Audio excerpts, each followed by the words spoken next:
hemos invitado a una especialista precisamente en este ámbito.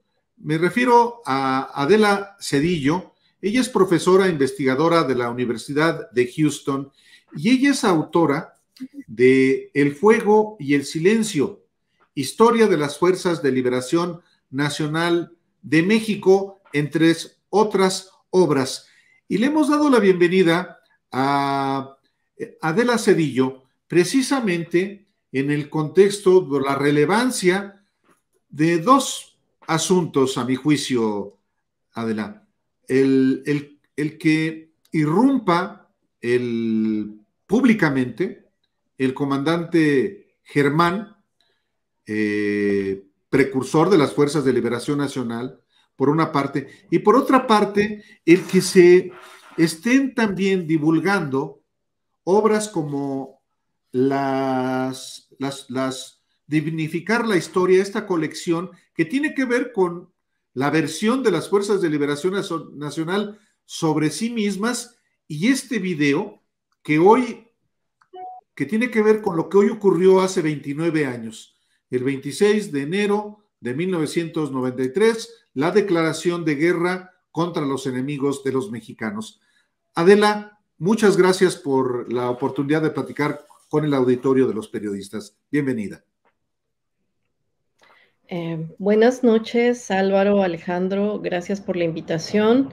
Pues sí, en efecto, toda esta información acerca de la historia clandestina de las Fuerzas de Liberación Nacional es posible a raíz de la separación, de la ruptura entre el comandante Germán y el subcomandante Marcos, ¿no? Que es una ruptura que pues ya data de 2013.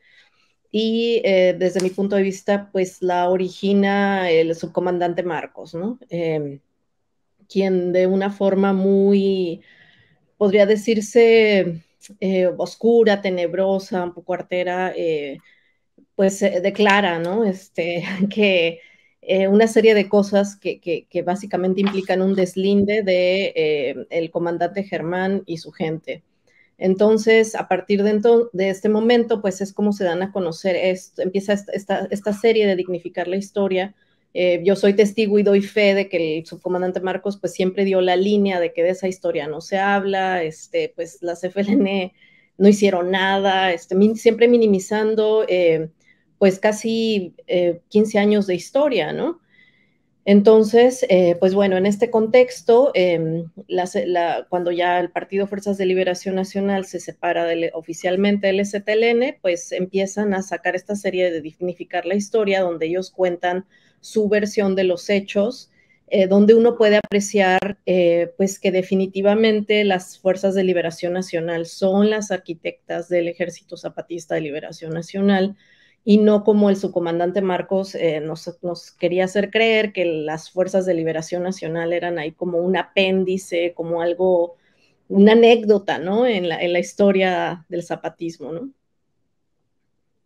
Adela, Adela Cedillo, académica, hay como pues sí, con los años hay un desgaste en la figura, sobre todo del subcomandante Marcos, o como se llame ahora. Hay un desgaste que podríamos decir es de alguna manera natural. Es un desgaste que viene, pues sí, de una posición, pues se paró en una torre, ahí no ha movido una sola ficha en estos años, aunque tiene algunos destellos en ciertos momentos porque se le da la prosa y es un hombre inteligente y tiene sus propios contactos.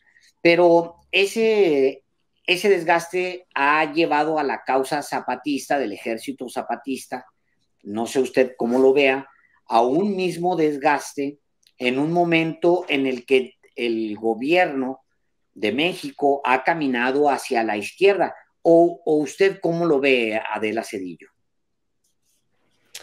Sí, bueno, hay que recordar que desde 2005, cuando el subcomandante Marcos, que se hacía llamar ya Galeano, y que en la gira que hizo con la otra campaña se hizo llamar el comandante Cero, utilizó la plataforma de la otra campaña como una plataforma contra AMLO, ¿no? Entonces, desde ahí, muchos de sus simpatizantes partidarios le pidieron que se aliara con AMLO, que crearan un movimiento nacional de izquierda, que iba a ser algo que iba pues, a unificar a todo el espectro, ¿no? De la izquierda mexicana, desde la izquierda, bueno, esta representación de la izquierda armada, que es el ZLN, con la izquierda democrática electoral, representada entonces en el PRD. Marcos rechazó tajantemente esta propuesta. Se fue, de hecho se pronunció visceralmente en contra de AMLO, lo calificó de ser un neoliberal, de ser una continuidad del viejo régimen, del PRI, no quiso de ninguna manera buscar un frente, una alianza con AMLO, ¿no?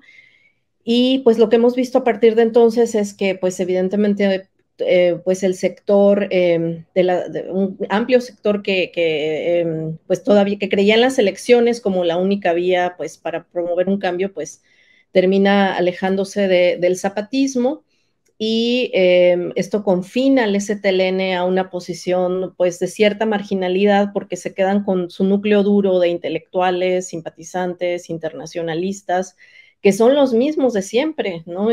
Los mismos que vimos en Chiapas hace 25, 28 años, son igualitos ahí, no ha cambiado. Bueno, todos hemos envejecido con el ZLN, pero son las mismas figuras, los mismos nombres. Y evidentemente, bueno, Marcos es pues ya un hombre de 67 años por ahí.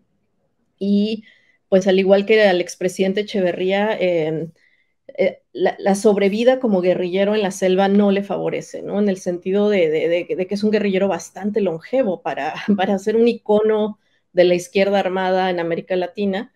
Pues evidentemente se va a pagar, ¿no? No hay un guerrillero que haya vivido más allá de los 40 años, tal vez con excepción de Tiro Fijo en Colombia, ¿no?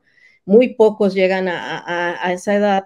Evidentemente, pues el subcomandante Marcos es otra historia, otro tipo de movimiento armado, de insurgencia, es algo muy sui generis lo que ha pasado en México, pero evidentemente esto conlleva un desgaste del discurso, de la retórica, es un excelente escritor y un gran pensador, pero esto no puede mantener el interés público y el interés de sus simpatizantes en una misma línea por un tiempo tan prolongado, ¿no? Estamos hablando del 94 a la fecha, ha dado muchos bandazos, ha tenido varios giros discursivos, pero mantiene esta retórica anticapitalista, a favor de los derechos y la cultura indígenas, o sea, sí hay algunos puntos de continuidad, pero el subcomandante de alguna forma pues se aferró a ser el vocero, incluso cuando dijo que ya no iba a ser el vocero, delegó en el ahora subcomandante Moisés y pues no se percibe como un proyecto sólido que pueda volver a traer a las masas como como ocurrió en el 94, ¿no? Ahora lo que se ve es como un desdibujamiento, como que mantienen este núcleo duro de simpatizantes, pero sin mayor proyección, con todo y que fueron a la gira a Europa y todo, pero no sé, creo que están ya en una dinámica de aislamiento, de debilitamiento. Y bueno, a pesar de todo, pues hay que reconocer también que hay comunidades que siguen siendo parte del ZLN, que resisten, que siguen manteniendo vivo el proyecto, ¿no? Y eso, pues en medio de ataques paramilitares, de toda esta confusión y caos que ha traído la guerra contra las drogas en Chiapas, ¿no? Que ahorita pues estamos viendo los efectos del crimen organizado en las comunidades otrora aisladas, campesinas, muy al margen de todo, y pues ahora les está llegando toda esta violencia, ¿no? En efecto, Adela Cedillo, hay un contexto nada propicio para un movimiento que es político y también es militar, muy político sin duda, pero el acoso de grupos paramilitares, el acoso de grupos criminales, mantiene arrinconado y hasta cierto punto marginado también al ZLN, a pesar justamente de tener unas bases de apoyo en lugares de Chiapas. Pero también hay hay una irrupción de dos fenómenos. Uno, un gobierno que obviamente Marcos lo inscribe como parte de la lógica neoliberal, pero que de alguna manera también le arrebata banderas a partir de, por ejemplo, atención a programas sociales.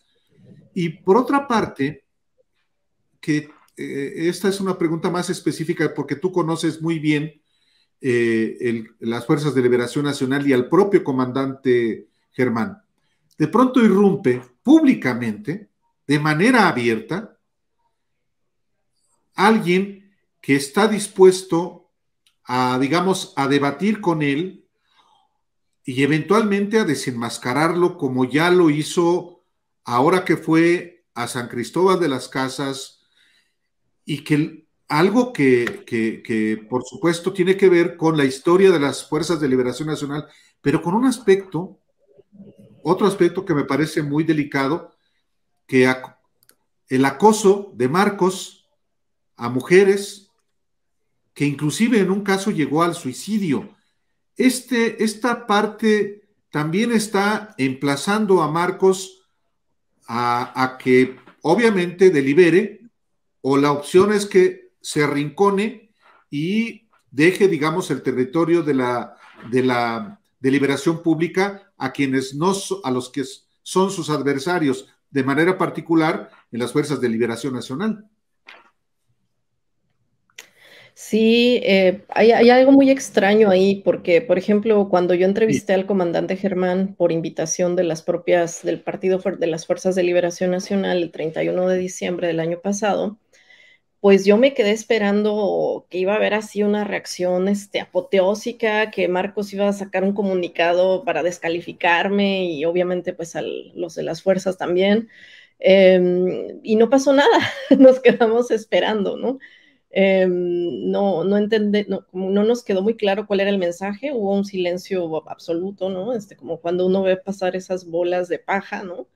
Yo así me quedé. Perdón, Adela. Y perdón, sí. En ese caso, perdón la interrupción porque es importante. La lectura es muy importante. Es el que calla, otorga.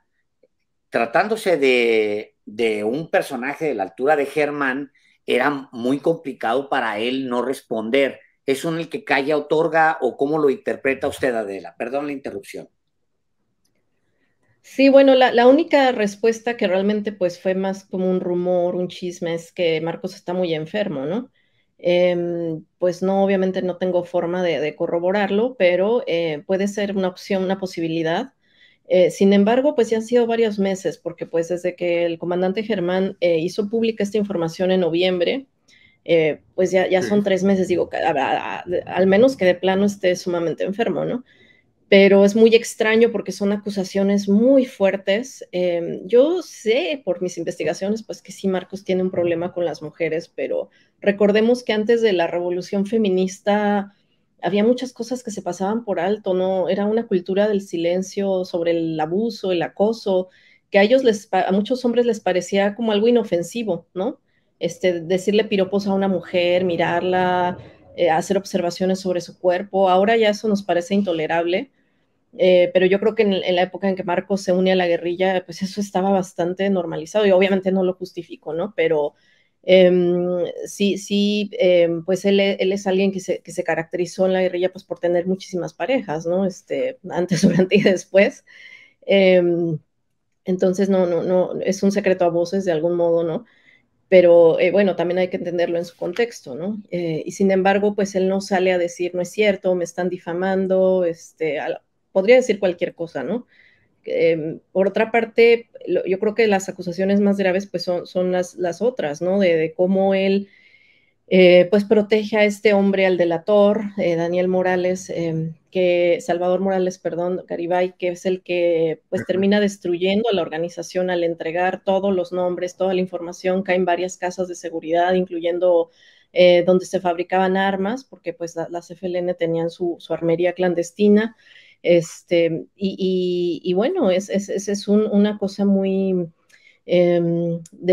personalista de Marcos de que siempre respaldó a este individuo, ¿no? Por otra parte, creo que también el hecho de que no les haya ido muy bien en la gira por Europa, por hasta donde sé, ¿no? Hubo bastantes quejas, ¿no? De los grupos organizadores que los recibieron, de que no hubo una buena conexión, ¿no? Una buena comunicación entre la Comisión Zapatista y no era muy claro el objetivo de la gira. O sea, el ZLN pues siempre ha dado golpes simbólicos espectaculares, ¿no? Siempre logra posicionarse en medios, llamar la atención, hacer llegar su mensaje, pero en este caso fue muy confuso y muy difuso el mensaje de la gira, ¿no? Y creo que no les dio los réditos políticos que esperaban.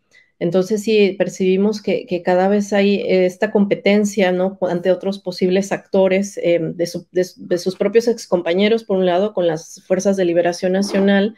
Uno de los primeros problemas que hubo cuando se separaron es que las fuerzas querían volver a reclutar gente en Chiapas, ¿no? De comunidades con las que habían trabajado, y el STLN se los impidió, ¿no? A la mala, ¿no? O sea, les sacaron las armas, ¿no? Y les dijeron, ustedes aquí no entran. Entonces, pues ha sido un foco de tensión entre las fuerzas, porque pues, las fuerzas también tienen miembros de comunidades indígenas de Chiapas entre sus militantes. Y pues esto, evidentemente, sí hay lo que decía Álvaro, ¿no? De la competencia, del conflicto, pero la situación en Chiapas es tan caótica, tan revuelta, hay tanta, históricamente siempre ha habido muchos grupos, organizaciones de todo tipo queriendo cooptar a las comunidades, ¿no? Es un escenario complejísimo. Adela, le preguntaría, pues son varias cosas porque usted ha analizado bien las Fuerzas de Liberación Nacional y también al mismo Ejército Zapatista. Se ha dicho durante mucho tiempo ya, creo que el primero que menciona algo sobre una supuesta salud vulnerada de Marcos o Galeano, como se llame, el primero que habla es justamente Luis H. Álvarez sobre el tema de hecho, Luis H. Álvarez habla, y estamos hablando de cuando él era comisionado, y estamos hablando ya pues de hace 2 décadas, algo así. Pero se ha hablado mucho de que está enfermo, se ha hablado mucho, pero ¿qué de información se tiene real? Porque luego, al paso de los años, con tantos rumores que se han desatado sobre la supuesta mala salud del subcomandante, pues termina siendo, pues no sé si una parte de la herramienta de propaganda, porque pues no termina a consolidarse nada. Y eso, lo que usted sepa sobre ese tema, me gustaría mucho que lo explicara, y le quiero pedir también otro favor. No para todos es conocido las Fuerzas de Liberación Nacional, que podrían ser, digamos, pues el grupo más longevo del México contemporáneo, construyendo una alternativa armada. Me gustaría mucho si tiene información sobre ambos temas, Adela. Sí, claro que sí. Sobre la salud de Marcos, sí, es un rumor que lleva años, esto de que está enfermo y se le han de cosas pasajeras hasta cáncer.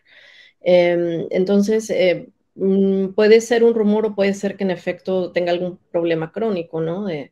Crónico degenerativo o no sé, no sé si fuese terminal, eso ya me sería muy aventurado especularlo, ¿no? Pero es un rumor tan persistente que viene de tantas fuentes que sí me parece que puede haber algo de eso, ¿no? Sobre todo a la luz del hecho de que él no contestó las acusaciones tan directas que le formula el que era su superior militar, ¿no? Que es el comandante Germán, ¿no? Porque pues la jerarquía nunca se rompió. Digo, a pesar de que Marcos en algún punto toma el control absoluto del STLN, pues Germán técnicamente seguía siendo el comandante, ¿no? Y Marcos el subcomandante. El único subcomandante en el mundo que tiene más poder que los comandantes, pero jerárquicamente se respeta, había estos grados simbólicos, ¿no? Por otra parte, bueno, pues las Fuerzas de Liberación Nacional, pues son, en efecto, si no la más antigua, probablemente la segunda más antigua. Hay otra organización que se llama la Unión del Pueblo, que es la que da origen al EPR, que esa fue fundada en 1964, y es muy interesante cómo estas dos organizaciones de los 60 pues sobreviven hasta el día actual, ¿no? Es un caso bastante singular de México. Hay muy pocos países que tengan organizaciones clandestinas tan longevas. Y las fuerzas, bueno, actualmente ya no son una organización clandestina armada, son una organización política. sin el componente militar, es una organización antiimperialista.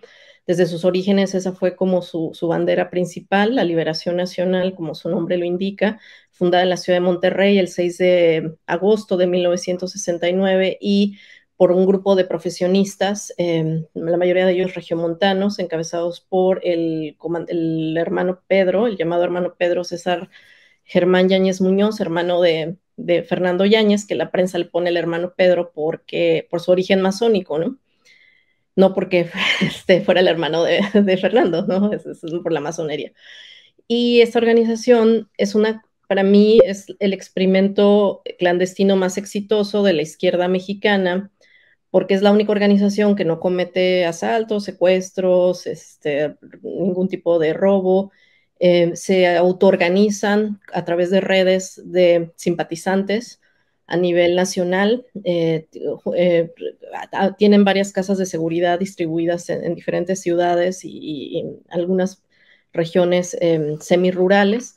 Pero pues su éxito principal pues es establecer un foco guerrillero en Chiapas, que bueno, el primer foco fue exterminado en 1974, pero a partir de ahí pues se siguen organizando, es una organización bastante persistente, hasta llegar a lo que sería la fundación del Ejército Zapatista de Liberación Nacional de Chiapas, que es el Frente Suroriental, y en el Frente Norte el Ejército Villista de Liberación Nacional, que realmente pues nunca arrancó, ¿no? Este ejército, de hecho, cuando el delator Salvador Morales pues entrega toda la información, pues también detienen a gente del ejército villista, ¿no? Pero pues es un ejército, pues que no llegó a ser un ejército realmente, no era pues, de papel, más de papel que otra cosa, pues, no llegan a tener las dimensiones del STLN, ¿no? Pero sí existió el Ejército Villista de Liberación Nacional, el Frente Norte de la CFLN. Y bueno, es una organización que lo más exitoso que hizo, pues, fue lograr utilizar, o sea, organizar a la gente de tal forma que fuera funcional al proyecto armado. Por ejemplo, crean algo que me sorprendió mucho, que por fin reveló el comandante Germán en la entrevista, es la creación de estas estructuras intermedias con obreros, campesinos, gente de clase media, para formar, pues, organizaciones campesinas, esto que se llamaba la CONAC, la Coordinadora de Acción Cívica, otra organización de maestros, en fin, forman muchas estructuras de gente que no sabía nada de la CFLN, pero que ya cuando empieza la guerra los utilizan como, les dicen, bueno, la cosa está así, y los incorporan a ser simpatizantes y a ser gente que va a movilizar recursos a favor de la lucha armada del STLN, ¿no? Entonces fueron muy estratégicos, es como una organización que jugó muy bien el ajedrez de la política clandestina, ¿no? Desde mi punto de vista, porque mantenerse tantos años en la clandestinidad, después de que toda su primera generación fue asesinada y desaparecida, hasta llegar a un levantamiento armado con un ejército 99% indígena, que tiene repercusión mundial, que se mantiene vivo después de tantas décadas, que logró obtener la simpatía y la colaboración de decenas de miles de personas alrededor del mundo, que de hecho se mantiene a la fecha en pie gracias a la contribución solidaria, ¿no? de estas redes nacionales e internacionales, pues es una experiencia política, de organización política bastante exitosa, ¿no? Porque pues aquí no han contado con ayuda ni del Estado, ni de la iniciativa privada, ni de la iglesia, o la iglesia mínimo, ¿no? Pero con lo que eran los teólogos de la liberación de los 70s, pero mínimo realmente. Entonces, pues es bastante sorprendente, ¿no? Lo que lograron, más allá de sus conflictos y bandazos ideológicos y que no se le ve forma al proyecto actualmente, ¿no? Una última cosa de mi parte, Adela Zedillo, con la gratitud de haber estado participando en este espacio informativo. El 31 de diciembre, efectivamente, tú tuviste oportunidad de platicar con el comandante Germán. Y al respecto, ¿qué sabes, qué se prevé hacia adelante en términos de estrategia política para, pues obviamente, buscar que Marco responda y que se genere pues una nueva situación, porque la declaración de guerra del primer Congreso del Partido de las Fuerzas de Liberación Nacional prevalece. Y entiendo que habría la intención de un segundo Congreso del Partido de las Fuerzas de Liberación Nacional. ¿Y qué efectos podría tener, Adela Cedillo? ¿Me permitiría agregar a esa misma pregunta, Adela, una más, en ese mismo sentido? La separación, esta separación que usted constata en el encuentro con Germán, esta separación que se da, ¿qué tanto afecta a uno y qué tanto afecta al otro y cuál es su pronóstico en ese sentido? Sí, muy bien. Bueno, sí, la cosa es que después del Congreso, del primer Congreso del Partido de las Fuerzas de Liberación Nacional en el ejido Prado Pacayal, a fines de enero del 93, no se volvió a hacer un Congreso porque pues esa experiencia de cómo se vota la guerra, de cómo se hacen las cosas, cómo Marcos toma el poder, lo que yo califico como un golpe de Estado, quebró a la CFLN, ¿no? Una parte de la CFLN y de los militantes históricos abandona la organización porque no está de acuerdo con la guerra. Y pues las CFLN están muy debilitadas, el STLN básicamente pues las absorbe, ¿no? Como dijo Germán, el comandante Germán en la entrevista, pues ellos se dedican a colaborar con el STLN con la idea de que están en guerra y de que va a haber guerra y que hay que seguir manteniendo la acumulación de fuerzas en silencio, pero finalmente el STLN no hace nada, ¿no? Venden las máquinas para hacer armas, ahí las venden como fierro por kilo, las vende Marcos, que es una crítica que le hizo Germán, ¿no? Que es como una parte que yo percibí del enojo de Germán, o sea, que todo el esfuerzo de guerra, de lo que se juntó en términos de recursos y materiales y demás para la guerra, todo eso se destruyó, ¿no? Básicamente el STLN ya no quiere hacer la guerra, ya no está en condiciones ni de juntar más armas, ni de producir sus propias armas, etcétera, ¿no? Ya es más algo simbólico esto de los uniformes y la organización militar. Por otra parte, bueno, las FLN van a hacer su segundo congreso donde emplazaron al subcomandante Marcos a presentarse y a decir por qué ha violado el juramento de las FLN, ¿no? Porque cuando la gente ingresaba a las FLN, como tenían mucho la influencia de la masonería, y sí hacían a la gente decir un juramento que yo soy testigo y doy fe de que todos los militantes que yo he conocido, ex militantes o en activo que he entrevistado, lo siguen a pie juntillas, ¿no? O sea, el código de silencio, cómo lo que se puede decir, no se puede decir de la organización, cómo dirigirse entre compañeros y hacia el exterior, en fin, es algo muy, muy detallado, ¿no? Pero sobre todo lo que se jura, ¿no? O sea, los principios de lealtad y si no soy fiel a esta organización, que me maten, ¿no? Entonces es un código muy extremo, ¿no? Y se jura con sangre, o sea, es una cosa de honor. Y Marcos lo que hizo fue violar ese honor, por eso lo están llamando a cuentas, ¿no? Entonces, bueno, pues sí, destruye este código de honor, como se dice vulgarmente, se lo pasa por el arco del triunfo, y esta separación pues es como cuando los padres se divorcian, ¿no? Mucha gente no sabe qué hacer, no sabe con qué se queda con un lado o con el otro. Así están los militantes del STLN, no saben, o sea, muchos pues ven con simpatía a Germán y lo que están haciendo las fuerzas, otros solo siguen la línea de Marcos porque pues ha sido el líder de facto, ¿no? O sea, aunque haya veintitantos comandantes indígenas, pues a nadie le puede quedar duda que el líder de facto todos estos años ha sido el subcomandante Marcos, ¿no? Bueno, era un triunvirato, Marcos, Tacho y Moisés. Tacho me parece que ya no está en la organización.